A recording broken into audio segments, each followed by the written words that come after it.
Hi, welcome back on Do It Yourself channel. Today I'm going to show you how to add the picture into your contact from the HUAWEI P Smart Pro. To this operation, go to your contacts here and choose the contact which you want to edit.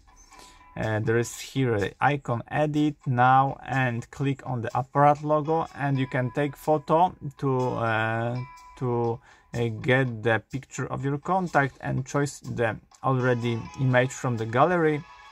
From now I'm gonna choose one of my pics, and you can crop especially the place of the face of this person, and after that just click here on yes. And as you see, I have already edit my contacts, so accept it, and I have my picture into my contacts. I think this looks beautiful. So anyway, I hope the video is helpful for you. If yes, you can leave like, leave comment and leave subscribe, and see you by next video. Hey!